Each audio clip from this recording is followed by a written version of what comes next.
Alright guys, here I'm gonna teach you guys how to play Riven top lane against Camille in the durability patch. So, what we have here is Conquer, Triumph, Alacrity, Lessened, Boneplate, and Unflinching. And what we also have is a longsword with 3 pots. So yeah, this game we are specifically playing with Boneplate so I can make the matchup easier. Also kind of depends on a lot on how Camille's gonna play it. If she procs my Boneplate with W, might be a bit harder. But ultimately, like, this is a very skill-based matchup.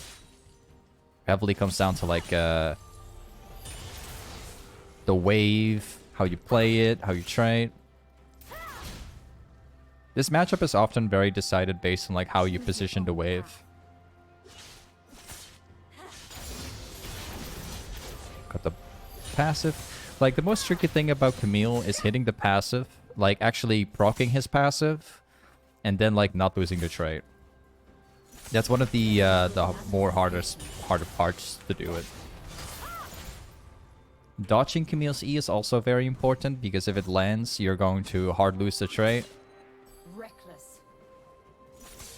Worst thing, you tank like the full Q combo. This is also terrible.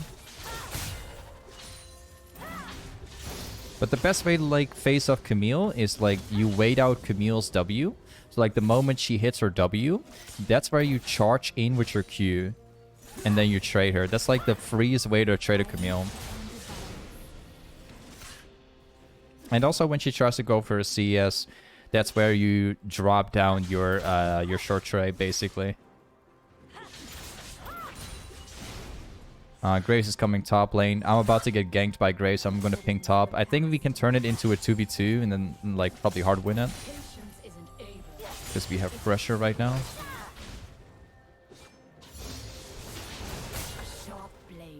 Graves is somewhere top lane. Like, he's somewhere. Just take a look at the map. We're going to be baiting. Okay. I'm actually kind of impressed that Graves is not coming top lane, because I did see him walking here, but now he's gone. So I don't know what's going on. Kind of weird, he basically reset. That's weird.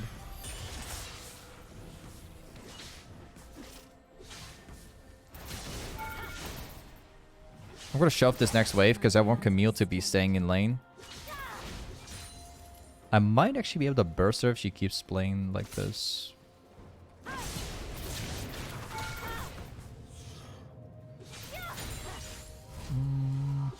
He will dive.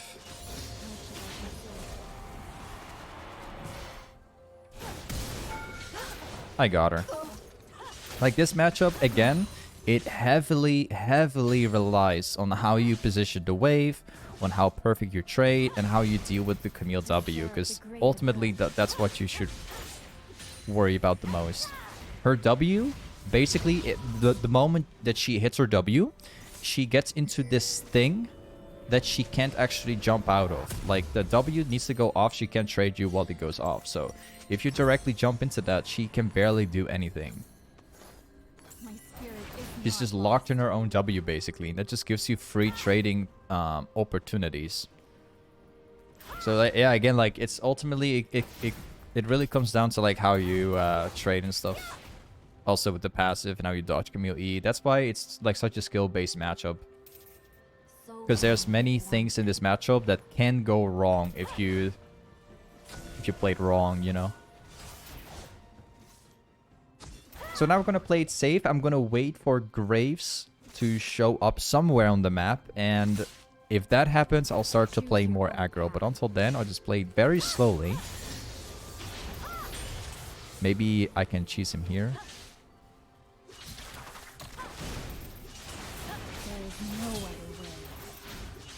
Got him.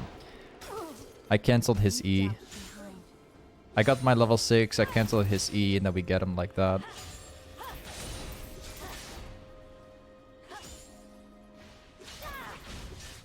Nice.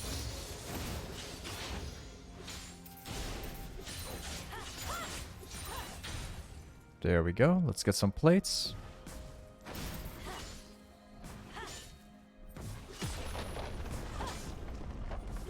think I might consider staying for just for another one.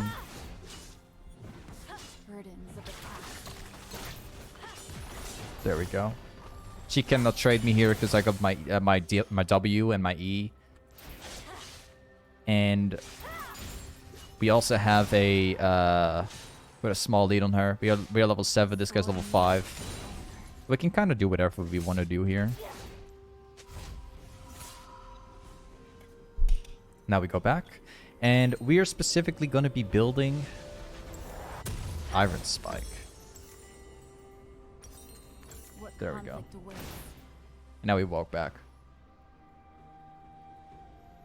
So yeah, we're just purely, as you can notice, we're just purely building full raw damage right now.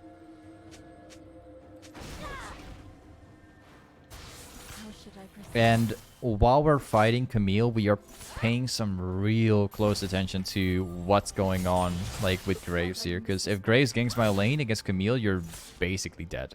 Because Camille can hit R, you cannot escape. It's you're like 100% dead if he hits it.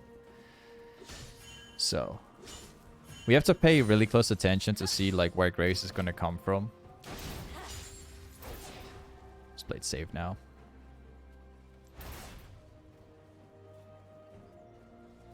Camille is probably walking back to the lane. I'm gonna be freezing the wave, so he doesn't get anything here.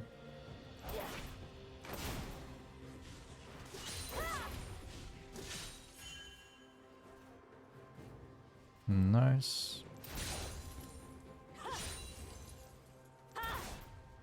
And now we just keep on freezing until Camille comes back. If he comes back, I will immediately trade. We know already where Graves is, like he's currently in mid. So no need to worry about him. It must come to pass. It seems like Camille's trying to roam. Actually died. That's good for me. She got an assist, but she also died. Whoops.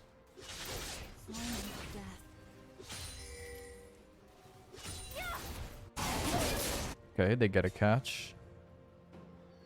I'm gonna go for the wave. I'm not gonna go for the play because it takes me too long. Don't sell. I'll grab this stuff. Unnecessary strike. And we go back here and we buy Goredrinker. And then we can start building towards the lucidity boots.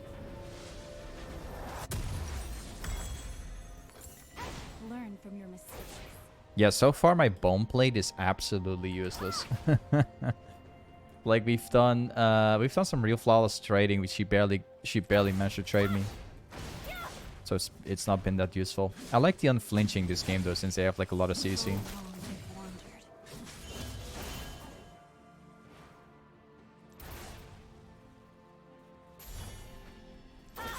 Again, we trade.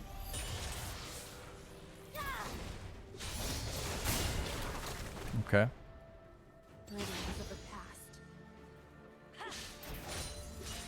There we go.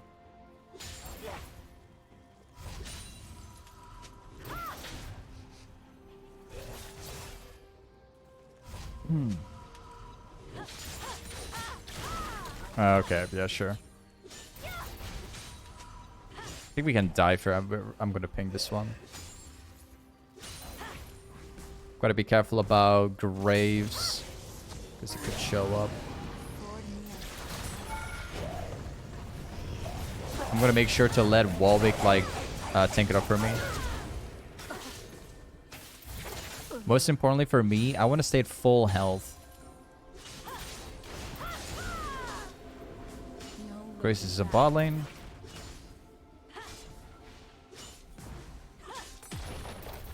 Now I take the wave.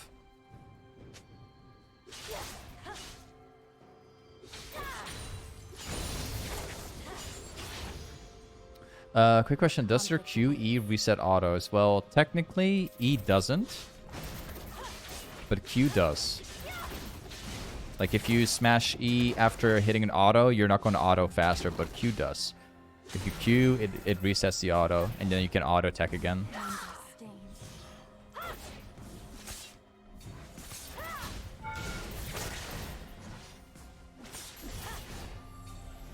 But that doesn't mean that you should never use your shield after auto attacking. Like, it's still worth it in most scenarios, because your E gives you a passive proc, which means you're going to do more damage on auto.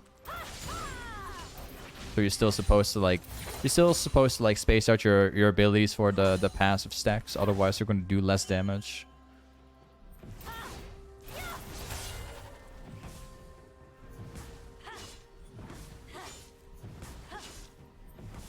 Got it.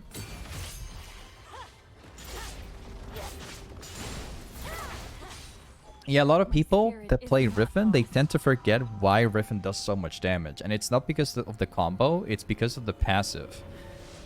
The passive gives you so much damage. Just many people don't even think about this, actually. Like, for instance, let me give you like an example, alright? My passive, every stack provides me 73 damage. Now just multiply it a couple times, you know. That's a lot of damage. Learn from your mistakes. You have to cancel your Q with movement? Yep. That's how you do it.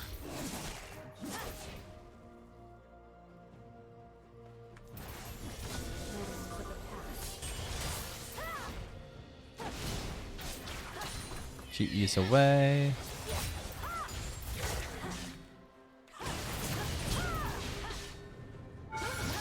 Got you. It's done for Camille. She has no chance. Too far ahead.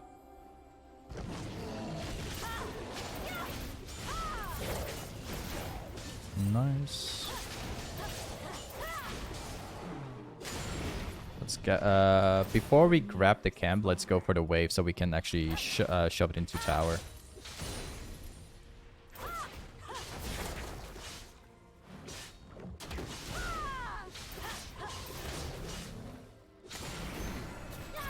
Ooh, spawning hero, nice.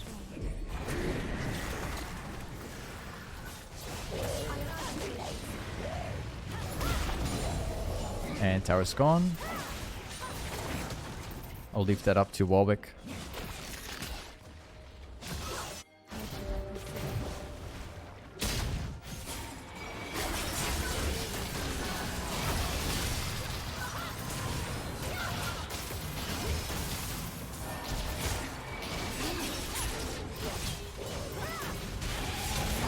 Okay.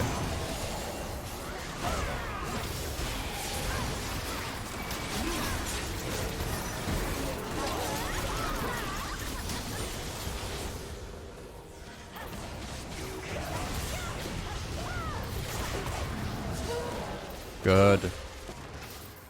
Excellent. That's dramatic. It's gonna make some dramatic changes to the game. We just killed all of them. And now we take all the jungle camps and we're backing out.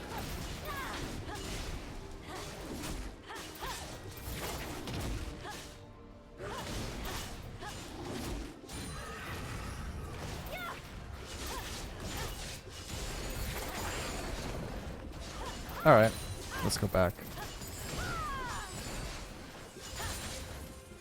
So yeah, now we go for Black Cleaver and then we probably start building towards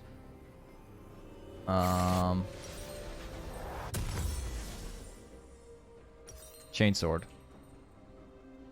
Because we need to reduce the healing from these guys. That's like top priority now.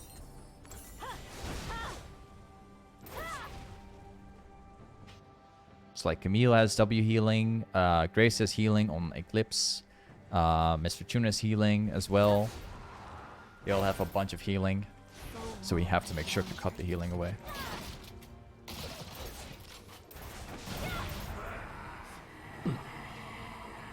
Maybe we can kill Camille again, but I'm not expecting her to overextend.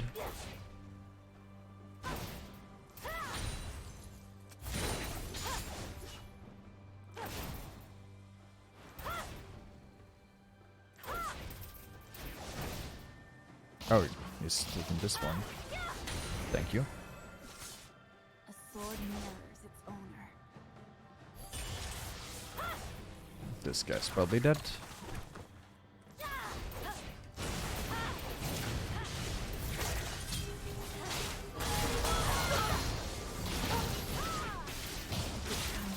Thank you. I purposely hold my ultimate because if I hold it and I walk out of Camille ultimate range, I will be able to kill her with my R. And if she does ult into me, I would still be able to kill her with my R. So it wouldn't matter what she did. I would end up like killing her anyway.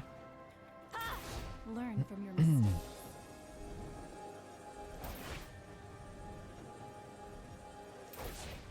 There's one guy here now.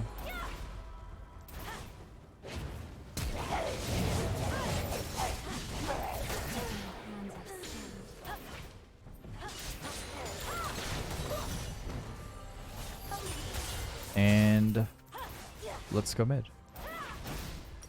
I need like 150 for my chainsword, so I'll just get the tower. What conflict is it? Thoughts about Darius? Oh man, he's so strong. It really doesn't matter like what meta it is. Darius always remains to be a strong champion. Just because of like how you know why Darius is such a strong champion over other champions? You know why Darius just cannot be nerfed in no matter how they do it? It's because of Ghost. Alright? Because technically Darius does have counter picks and he can be countered and he can be beaten by champions. But Darius has Ghost. Choose your own path. Most of the time. 95% of the time he's running Ghost with Nimbus. That is literally the best way to counter all ranged champions. Like, you just pick Ghost and Nimbus. Right? It eliminates all the counter picks of Darius. And that's why Darius is such a strong champion no matter what meta it is. He remains to be such a good champ. This doesn't get countered by almost any top laner currently because of that setup. You know.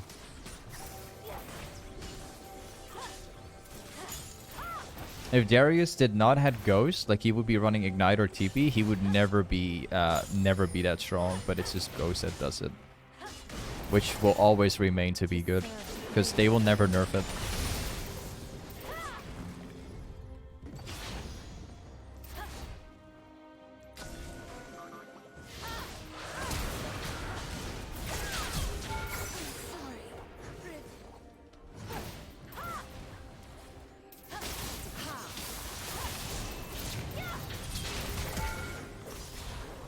Ah, he's alive.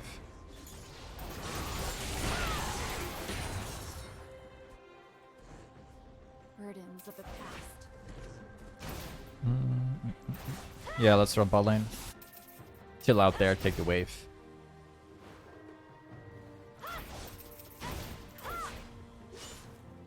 There we go. The sword mirrors its own. Take this one. I'm not going to take the tower. I'm just going to leave it for what it is, because I want the enemy team to be losing the wave.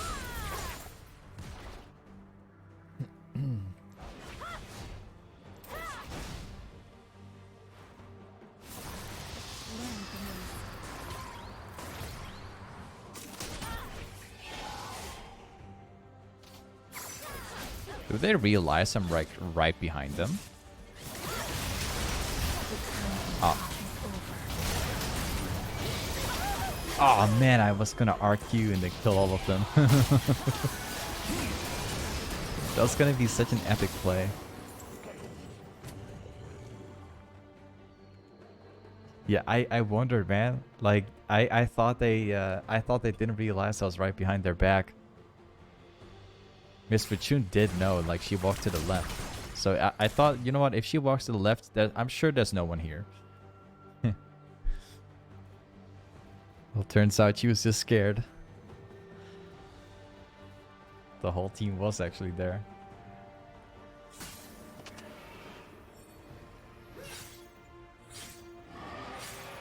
It's actually kind of bad because we were worth like so much gold. I think we were, I'm not sure anymore. I think we were worth like 1,000 gold.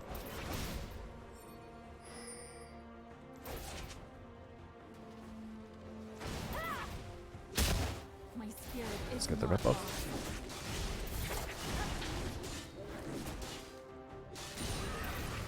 And let's run mid.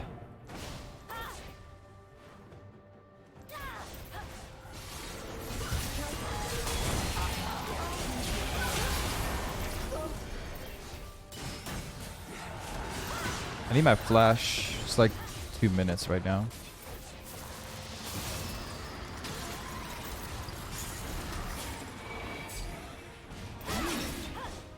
So long I've wandered. Anivia is like one of the biggest issues because she can wave clear with her R like super easily.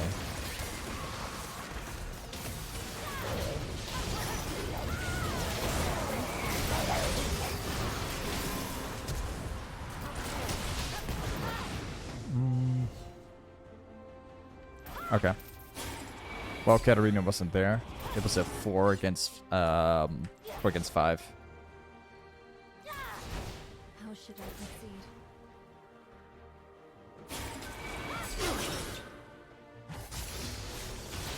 I don't think she would take the risk.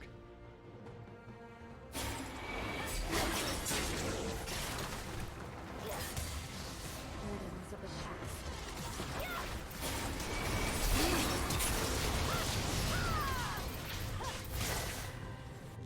Okay, she lives.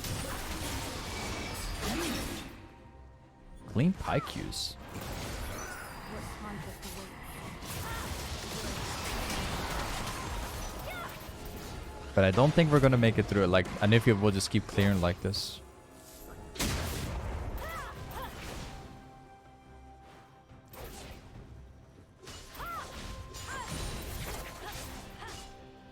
How much mastery points on Riven do you have in total?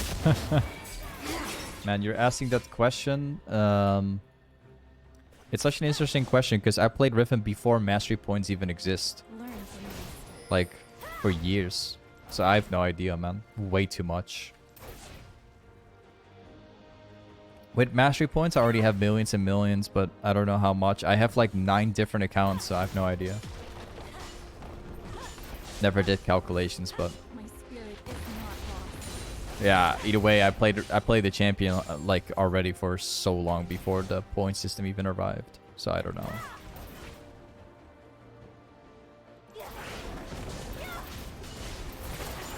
I honestly, I don't even remember when the points got released to the game. I believe it was like season 5 or 6, right? Playing the game for that long.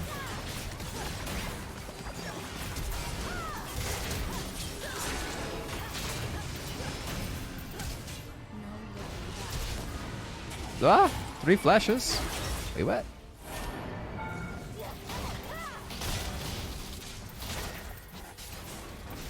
How many flashes do you need?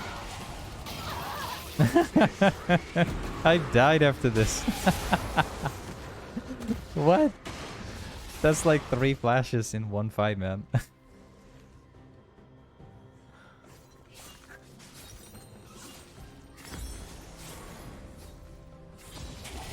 Alright, final item. I think grudge. Let's go. Maybe Starrick's Gauge, but nah. This grudge.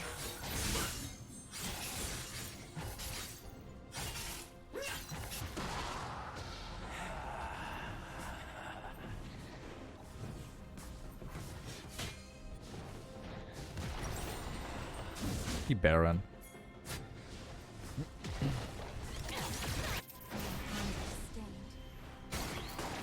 But yeah, I personally I wish that Riot would like save your progress when a new system comes out. Like it's the second time that Riot is kind of like ruining the experience of a new system. Don't know if you guys have noticed, but if you're like a really long time League of Legends player, they always give you that new system, but they don't give you the all these years of playing. For instance, like with the challenges, like they have this challenge, like yeah, you gotta play this like these amount of times, or you gotta do this or that, but or play like a set total of games. But like Riot never saved the previous game. So let's say you played like 3,000 draft games, for example, or 3,000 ranked games, and they're like, yeah, you gotta play 3,000 to get this challenge done. You basically start from scratch, which I think is kind of sad. Like, they did the same thing with mastery points. It's like, before mastery points were a thing,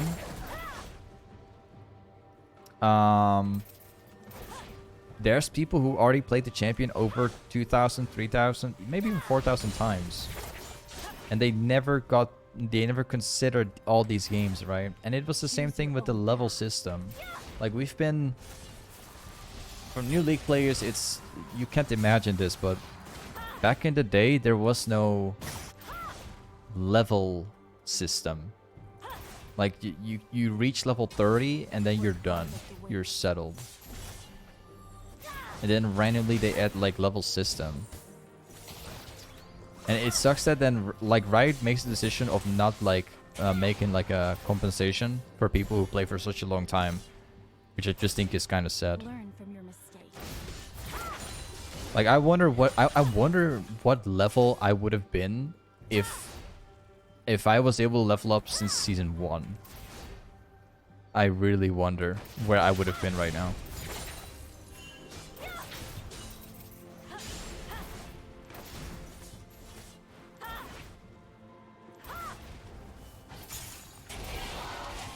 But yeah, it sucks that Riot just doesn't take these kind of things in account when releasing new systems. They always like make you start from scratch.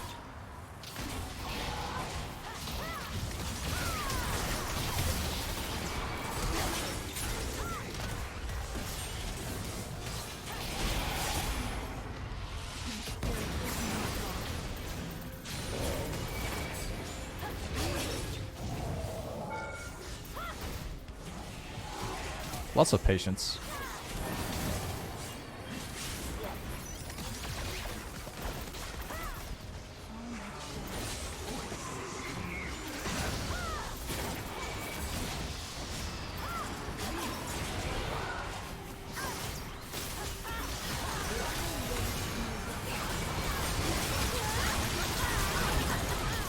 Aha.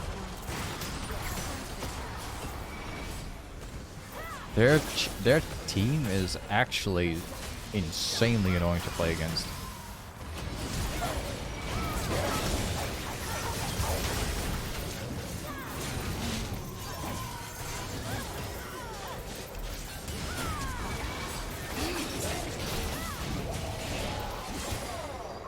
There we go.